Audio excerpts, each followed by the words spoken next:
หน้า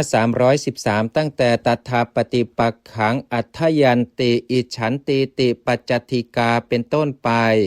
ในคำว่าปัจจตติกาเป็นต้นนั้นมีวินิจฉัยดังนี้เราชนผู้ชื่อว่าเป็นข้าศึกเพราะอาจว่าต้องการคือปรารถนาเป็นปฏิปักษ์ข้าศึกทั้งหลายคือพวกภิกษุชื่อว่าภิกขุปัจจตติกาวงเล็บภิกษุผู้เป็นข้าศึกคำว่าภิกขุปัจจตติกานั่นเป็นชื่อของพวกภิกษุผู้ก่อเวรซึ่งเป็นวิสภาคะกันหลายบทว่ามนุษย์สิทธิงภิกขุโนสันติเกอาเนตวาความว่าพวกภิกษุผู้มีความริษยาปรารถนาจะทำให้ภิกษุนั้นฉิบหายเอาอามิตรหลอกล่อหรือพูดด้วยอำนาจมิตรสันทวะว่าท่านจงทำกิจนี้ของพวกเราเถิดแล้วพาเอาหญิงมนุษย์บางคนมายังโอกาสซึ่งเป็นที่อยู่ของภิกษุนั้นในเวลาราตรีหลายบทว่าวัจจามะเคนะอังคาชาตังอภินิสีเทนติความว่าจะภิกษุรูปนั้นที่อวัยวะมีมือเท้าและศีรษะเป็นต้นไว้มั่นคือให้ดิ้นรนไม่ได้แล้วให้นั่งคร่อม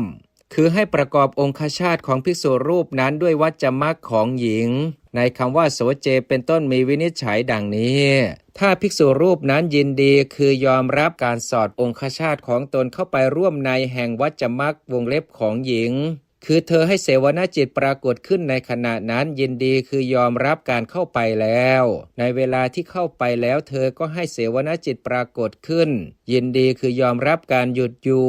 ในเวลาที่องคชาตถึงที่เธอก็ให้เสวนาจิตปรากฏขึ้นในเวลาที่หลั่งน้ำสุกะยินดีคือยอมรับการถอนออกในเวลาที่ชักออกเธอก็ให้เสวนาจิตปรากฏขึ้นภิกษุเมื่อยินดีในฐานะสี่อย่างดังอธิบายมาแล้วนี้ย่อมไม่ได้เพื่อจะพูดวงเล็บแก้ตัวว่าอันสมณะผู้ก่อเวรทั้งหลายทำกรรมนี้แก่เราแล้วย่อมต้องอาบัติปาราชิกทีเดียวเหมือนอย่างว่าภิกษุเมื่อยินดีฐานะทั้งสี่เหล่านี้ย่อมต้องอาบัติฉันใดเธอไม่ยินดีฐานะข้อหนึ่งซึ่งเป็นข้อแรกแต่ยินดีสามฐานะอยู่ก็ดีไม่ยินดีสองฐานะแต่ยินดีสองฐานะอยู่ก็ดีไม่ยินดีสามฐานะแต่ยินดีฐานะเดียวอยู่ก็ดีย่อมต้องอาบัติเหมือนกันฉันนั้นส่วนภิกษุเมื่อไม่ยินดีโดยประการทั้งปวงสำคัญองคชาตเหมือนเข้าไปยังปากอสรพิษหรือเข้าไปที่หลุมฐานเพลิงหาต้องอาบัติไม่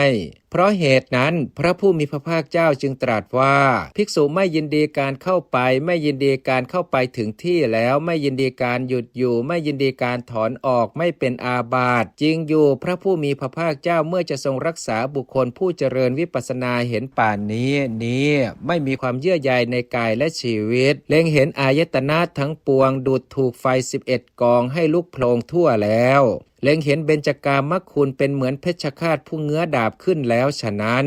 และเมื่อจะทรงทำการกำจัดมโนรสแห่งพวกที่เป็นข้าศึกของผู้ไม่ยินดีนั้นจึงทรงนำจัตุกะมีอาทิว่าภิกษุผู้ไม่ยินดีการเข้าไปนี้มาตั้งไว้ฉะนี้แล